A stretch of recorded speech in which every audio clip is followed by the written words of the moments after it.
Unfit হলে হবে না। তারপর আল্লাহ পাক আলোচিত আয়াতে বললেন ওয়ালা তাত্তাবিউ খুতুওয়াতিশ শাইতান ইন্নাহু লাকুম আদুউম মুবিন।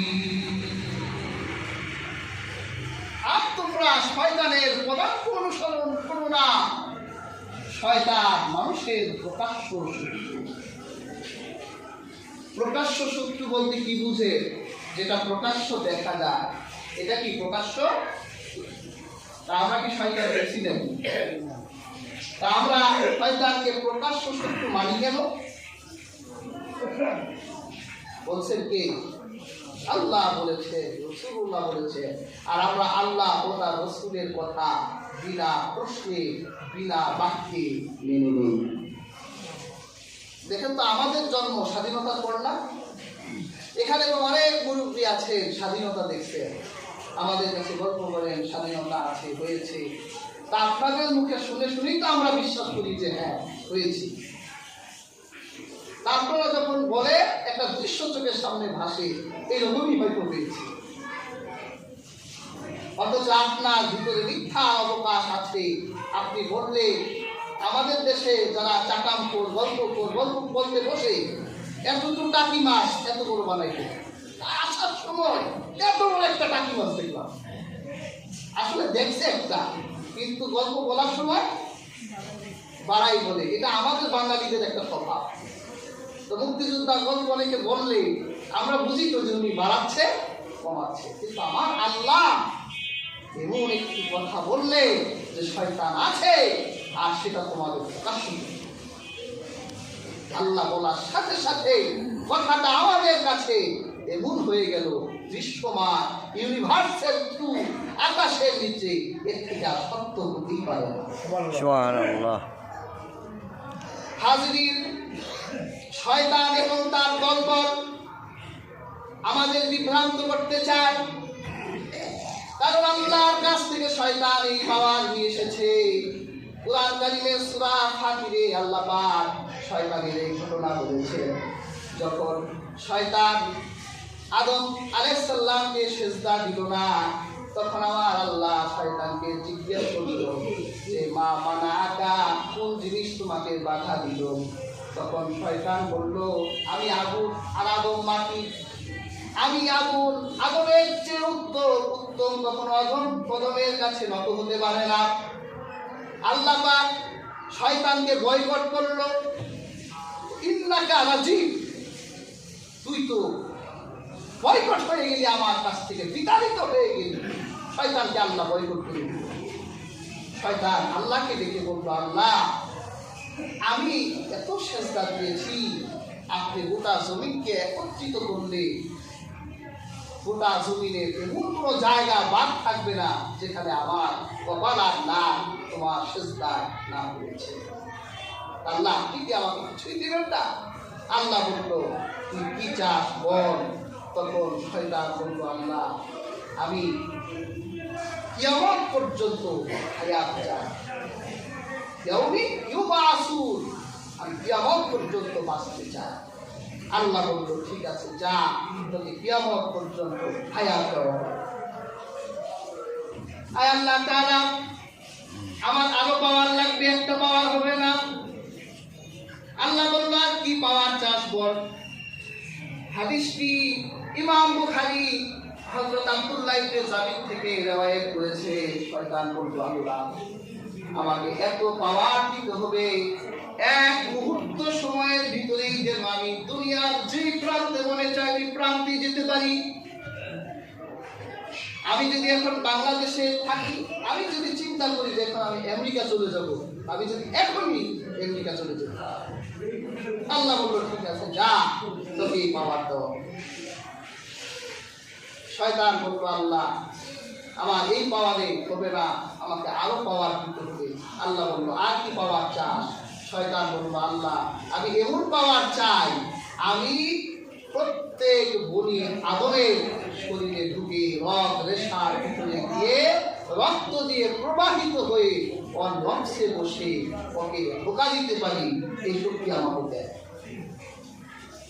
রাসূলুল্লাহ হাদিসে বলেছেন যে প্রত্যেক বনি আদমের মাজদার দাম রক্তে রক্তে শয়তান প্রবাহিত হতে পারে। এই জন্যই তো শয়তান, আপনি ঘুমাইছেন, যখন আপনি ঘুমিয়ে যাবেন চিন্তা করলেন 5 মিনিট একটু ফেসবুক দেখি, শয়তান সাথে সাথে রক্তে বসে আপনার নকশের উপর বসে বলে ফেসবুক 5 মিনিট দেখবি, 5 ঘন্টা দেখতে না, 3টা বেজে গেছে, আপনি চিন্তাও করলেন না, শয়তান আপনাকে 5 ঘন্টা ফেসবুক দেখে দিচ্ছে, ইউটিউব দেখাই দিচ্ছে।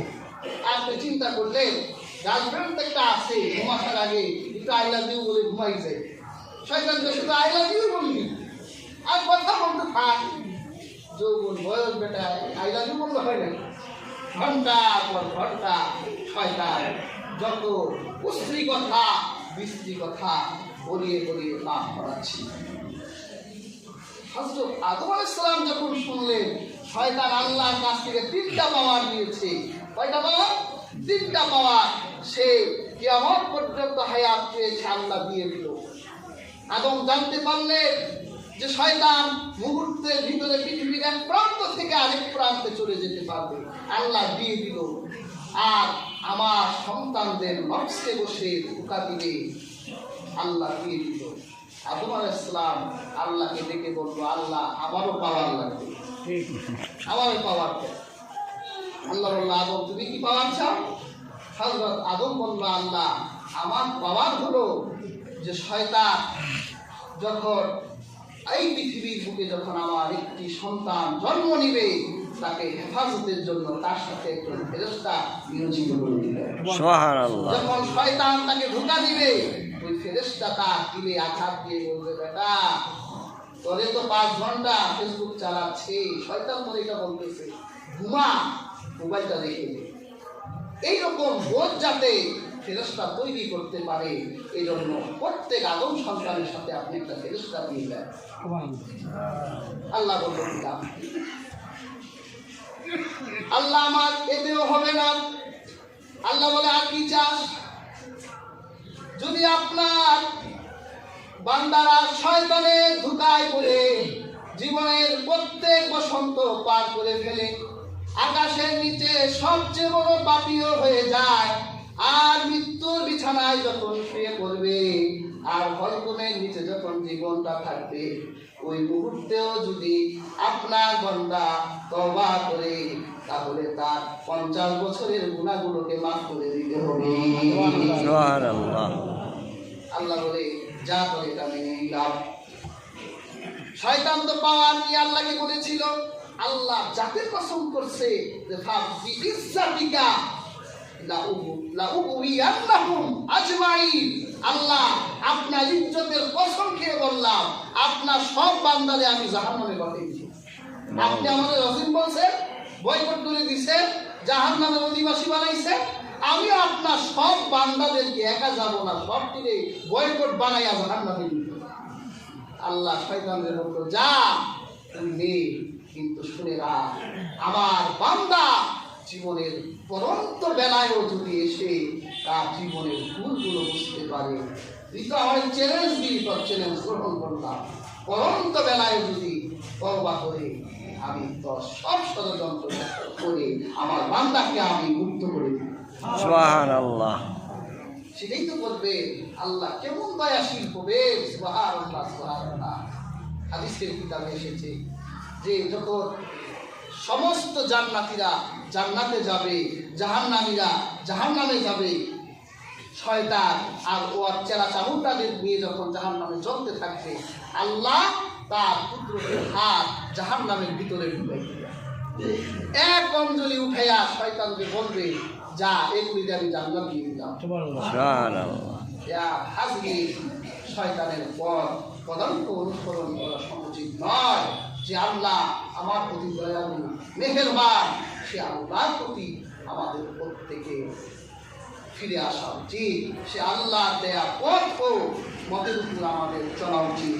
আল্লাহ সুবহানাহু ওয়া তাআলা আমাদের প্রত্যেককে আল্লাহ দ্বীনের পরিপূর্ণ প্রবেশ করার শক্তি দান করুন এবং